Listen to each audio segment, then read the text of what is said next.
Hello दोस्तों, very good afternoon, जय हिंद। कैसे हैं आप लोग? एक बहुत इंपॉर्टेंट एस्पेक्ट के बारे में आपको बहुत जनरल बातें करने वाला हूँ मैं एंड आपको बहुत पसंद आएगा। हम लोग बहुत सारी बातें कर रहे हैं, हम लोग मतलब दुनिया वाले, जिसमें मैं भी शायद शामिल हूँ कि ये कर लो, तो वो कर लो। सही भी है, काफ़ी हद तक काफ़ी लोग सही बातें कर रहे हैं एंड काफ़ी लोग अनायास भी कर रहे हैं। So it's like the product is available in the market and it is you who is buying. So it can't be blamed to the producer. Picture producer ने जो बनाई है, उसके लिए प्रोड्यूसर तो ज़िम्मेवार है ही, परंतु आप भी ज़िम्मेवार हैं अगर आप वो प्रोडक्ट खरीद रहे हैं या देख रहे हैं। जैसे कि मैंने भी एक मूवी देखी, वो बनाई गई थी रोबोट्स पे और रोबोटिक्स पे, बिना नाम लिए मूवी को। वाहियात मूवी बनाई इन्होंने, मज़ाक बना के रख दिया है। एंड इसी बात पे before I start the video मैं आपको एक स्ट्रॉन्ग मूवी रिकमेंड करता हूँ। उस मूवी का नाम है हर, HER, हर। क्या मूवी है! स्कारलेट जॉनसन की आवाज है उसमें और जैक्विन फिनिक्स, क्या एक्टिंग! एंड वो जो है एक लव अफेयर डेवलप हो रहा है between a AI, between a software or between a voice which was given by Scarlett and a person, his loneliness. I'm telling you, it's amazing, mesmerizing if I may say. उसके comparison में ये जो मैंने movie actually मेरे घर वाले मुझे बिठा के दिखा देते तो मेरे पास कोई ऑप्शन नहीं होता, बट बहुत ही वाहियात यार, नहीं बोलूंगा कुछ। चलो, एक एस्पेक्ट होता है, उसको कहते हैं रैशनल थिंकिंग। बहुत ही जरूरी है पर्सनल लाइफ में भी और SSP में भी। अगर मुझे रीजनिंग एबिलिटी समझना है, reasoning ability as an O L Q and one of the most important O L Qs, खासकर आर्मी SSPs के लिए also, air force also, but army में थोड़ा ज़्यादा है, नेवी में भी। तो rational thinking is your ability to think rationally. आप कहोगे सर ये क्या बात हुई, rational thinking is ability to think rationally. Ability to think rationally is basically keeping emotions away. आपको इमोशंस को अपने आप से दूर रखना है। कहोगे ये क्या बात हुई, मेरे कहने का तात्पर्य समझिए, आप समझ जाएंगे। आप ह्यूमन हैं, आप इमोशनल हैं बाय डिजाइन, होना भी चाहिए। हर चीज को आप इमोशनली अगर पढ़ने लगेंगे, हर चीज को आप इमोशनली अगर एनालाइज करने लगेंगे और हर चीज को दिल पे लेने लगेंगे, आप बहुत ही छुई मुई के पेड़ बन जाएंगे। आपको हर कोई टच करके चला जाएगा। किसी ने आपके बारे में कुछ बोल दिया, आपने उसको दिल से लगा लिया। किसी ने कुछ यहाँ बकवास कर दी, आपने दिल से लगा लिया। What will happen is you will end up becoming a very fragile person with emotional vulnerability. Vulnerability. Vulnerability. Vulnerable. Are you vulnerable? I'm sorry, this word is not coming. I don't know why. Vulnerable. Yeah, vulnerable. So you should not be vulnerable. And emotional vulnerability is a problem. So candidly अगर मैं आपसे बात करूं तो आप हर किसी को जीवन में वो दर्जा नहीं दे सकते कि आपके दिल को छू जाए। दिल के छूने वाले लोग एक आधे ही होने चाहिए,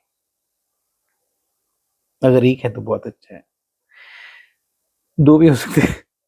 What I mean to say is that you should not be such kind of a personality who is emotionally moved by anything that might be happening related to him, and he takes everything to the heart. What is happening is your rational thinking is going down. So instead of working on what you should be doing, you are working on, oh no, what has happened, why this has happened, why that has happened, why it is happening with me, why not with someone else. You will become emotional, uh, fragile and vulnerable and a pitiful person.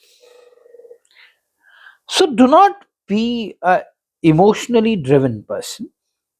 Do not be a person who is so vulnerable that anything in the world can come and touch his soul. Be the kind of person who thinks rationally, who has a good control over his emotions, and basically, when situations are going tough, he's not, putting himself in a vulnerable situation. Rather, he's thinking, okay, if this is the case, this is probably the outcome, and I should be working on this. So, your ability to keep the emotions aside and think rationally is very, very essential, and that is what will define your reasoning ability. If you're taking things all to the heart, suppose you didn't get recommended and you become extremely emotional about it, you'll feel bad, you should feel bad, but then what you should be working upon is the next one, the next SSP. Not that you now start become so emotional that you're in the shock, you are in the shell, and now you're thinking, oh no, I'm good for nothing, I'm good for nothing. If these are the emotions that are crossing your heart, it is definitely puncturing your further endeavors. So you should feel bad and then move on. You are in a relationship, it went well. All of a sudden, the girl doesn't like you or the boy doesn't like you. They want to break up. They want to break free. They want to move on. They want to find something else. They want to explore something more. They are not very happy with what they had found. Fine, fine. I'll say. मैं तो कहता हूँ कि आपको इतना जल्दी अपने आप पैरों में अपने आप को बांध के जंजीर चलने की कोई ज़रूरत नहीं है। अगर चल रहा है बहुत बढ़िया, नहीं चल रहा है that is how God has designed this time, move on, that is rational thinking. Emotional, oh no, how will I survive? There are people who go to extremes. They're not able to visualize the life beyond that. They take extreme steps. You must have read suicides, depression. What the? Why? What for? नहीं, ठीक है. You, two people came together. They spent good time. They come to know the emotion called love. They explored. They liked. They loved. It's not working out now. No problem. Rational thinking बहुत जरूरी है. Suppose मैं आपको बहुत SRT type सवाल पूछ देता हूँ. आपका बेस्ट फ्रेंड है, उसका एक्सीडेंट हो गया है, he is in a bad state. अब वहां पे इमोशनल होने का अभी समय नहीं है आपके पास.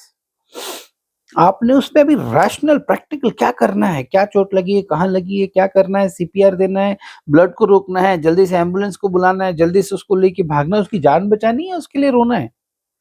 So emotional is good, but time requires your rational attention. आप उसके बाद जरूर रोइए, दुखी होइए अपने फ्रेंड के लिए, it can be anyone else. आप रैशनली रहेंगे तो आपका दिमाग चलेगा. सबकॉन्शियस माइंड धड़ाधड़ धड़ाधड़ धड़ाधड़ आइडियाज कॉन्शियस माइंड से निकल रहे होंगे. आप एक प्रैक्टिकल डेफिनेट डायरेक्शन में चल रहे होंगे. आप एज अ फूल रिएक्ट नहीं कर रहे होंगे. एसआरटीज में बहुत इजीली ये दिख जाएगा. तो being rational is also being logical. And reasoning ability अगर आप मुझसे एक शब्द में एक्सप्लेन करने को बोले या दो शब्दों में बोलेंगे तो rational and logical, R and L. If you're a rational person, if you're a logical person, your RA will be high. If your RA is not high, I don't think anyone will recommend you, because if RA is not high, EI will be down. EI is effective intelligence. It can't happen you're not a logical person but you're a practical person. It's not possible. So RA down, EI down. EI down, if you're not a logical person, your OA will be down, organizing ability is down.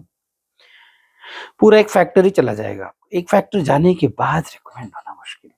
मुश्किल नहीं, नामुमकिन है. वो मैं आपको नहीं detail में जाऊंगा कि क्यों फैक्टर वाइज क्लियर करना जरूरी होता है. 4 फैक्टर से चारों में क्लीन होना चाहिए. If whole one factor is down, it is very, very difficult. It is impossible by that assessor to get recommended. You might be recommended by other two assessors, and this assessor might agree. ठीक है, that is a separate matter. But he will not recommend you. He will not recommend you. Still come up. So there are two, three aspects of it. Will not come on that. Rationally सोचना सीखिए और rational बनिए. हर चीज को दिल पे मत लगाइए.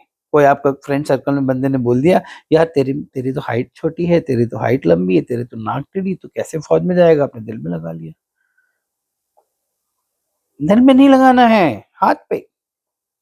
Very few people, in fact may be one, who can touch your soul and maybe trouble you. But if that person is troubling you, kick that out. मैं बताया था ना आपको कॉन्फिडेंस में। आपके दो ही दोस्त हैं, एक आपका विश्वास अपने ऊपर और एक आपका फेथ और belief on the God almighty. आपको तीसरा कोई नहीं है, आपको कोई और नहीं चाहिए, नहीं चाहिए, नहीं चाहिए।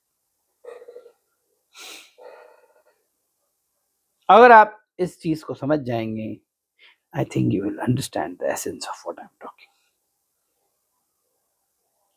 Try to be rational. अपना खुद से टेस्ट कीजिएगा, बताइएगा कितनी है रैशनैलिटी अपनी कमेंट में, और अगर नहीं है तो आप कैसे उसको बढ़ा सकते हैं स्केल ऑफ 1 to 10 में। खुद जज कीजिए अपने आप को, आप अपने बेस्ट जज हैं, और फिर काम कीजिए। ऐसे लोगों को, ऐसे नकारात्मक चरित्र को जो आपके आसपास घूम रहे हैं, अगर उनको बाहर कीजिए, मेंटली बाहर कर दीजिए, उनकी बातों पे ज्यादा तवज्जो दीजिए ही मत। एक बार हिंदी हिंदी कहावत है, हिंदी की बड़ी फेमस, कि हाथी चले बाजार तो कुकुर लगे हजार। हाथी जब बाजार में निकलेगा तो बहुत सारे उसके पीछे कुत्ते गले वाले भौंक रहे होंगे। हाथी अपनी चाल नहीं बदलेगा, ना उनकी तरफ देखेगा, हाथी बन गया। ज्यादा सबकी बातों पे आने के बाद अपने आप पे, अपने आत्म स्वाभिमान पे, अपने आत्म लव पे अफेक्ट मत होने। Let me know how was your experience, and share your comments, share this channel, and subscribe. I hope so. Thank you. Jai Hind.